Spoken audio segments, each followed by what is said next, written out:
Hello, my name is Ian Winter. I'm an AmeriCorps state member serving with the United Way of Tucson in Southern Arizona. This is the fourth and final video on how to set up Zendesk and is associated with our Valet VITA Toolkit. In this video, I'm going to review how to set up triggers, how they kind of work on a day-to-day basis, and why they work. To cut out some fat, I'm really only going to create one trigger, and I'm not going to even copy much of the text because all of that can be found in the kind of text templates. As far as the conditions and the formatting, all of the triggers are the exact same as this first one.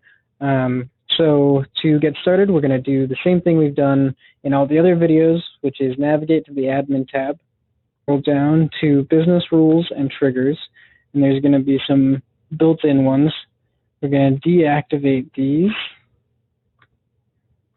You can investigate them if you're curious about kind of what they have as rules and how they work. But for this, I'm just going to add a new one, add trigger. This first one is going to be in progress email and text update. So we're going to scroll down to these conditions. We're going to add one. The first one is going to be the easiest to understand and the only one that changes between the different triggers. And this is just going to be each one of these for the specific trigger. So this is in progress. We're going to add another condition that is comment is present.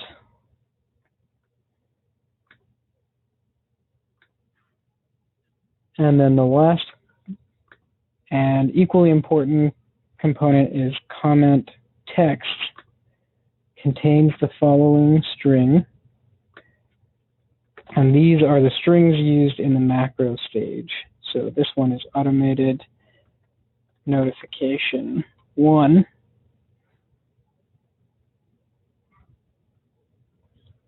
And then we're going to scroll down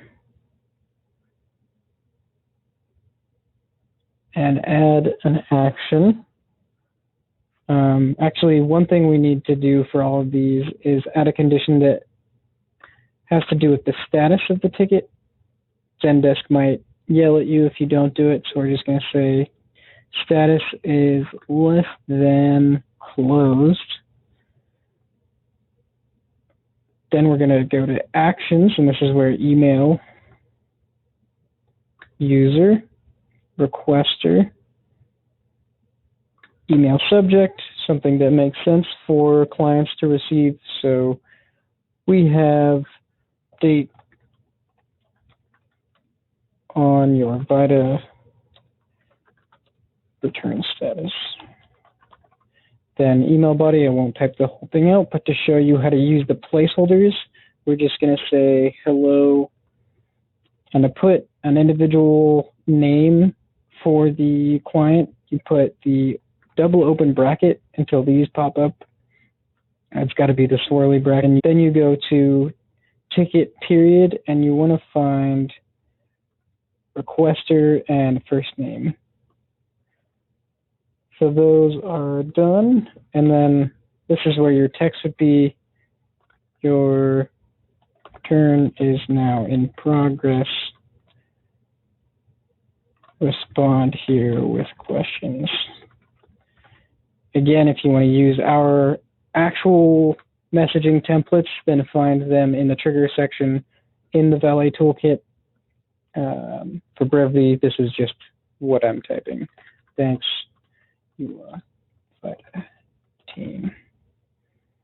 Then we're going to add another action, and this time it's going to be text user, text requester. Let me say from. When you have a Zendesk Talk subscription, you have to have a number active, and it should be this number that you use.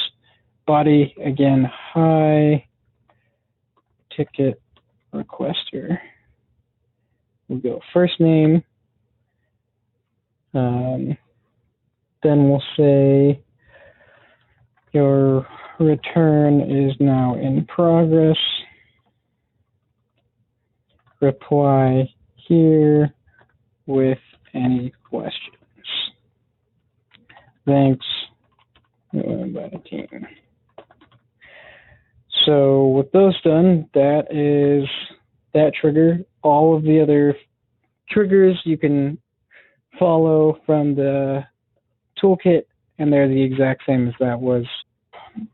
I'm going to show you how to use and set up the triggers.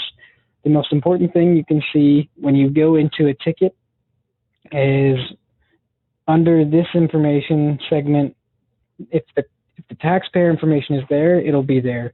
Otherwise, the default when Zapier triggers the creation of a ticket is to use the admin account.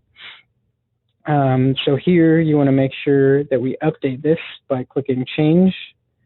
And then if your client information is for some reason already in Zendesk, you can search it and you can see that information is there. But if you need to add a user, we can say Jane Doe, email jadedoe@gmail.com. So that needs to be complete for the email process to work. You'll still see my name there. The admin name will still be present when you change the requester, but the client name should also be present. Now, if you're also doing texting, you want to navigate to this client name that just popped up, and then add contact for their phone number, 520-123-4567. So once that is done, you go back to the ticket and you want to make sure requester is Jane Doe. That's accurate. Here's where you apply the macro in progress. Now you see the notification string that we created in the macro step. And this is where, if you submit as open, an email and text message should go out to the taxpayer.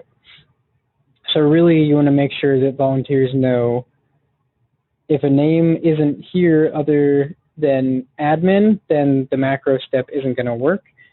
They should know they need to apply the macros, and they should see this text for the macros to work.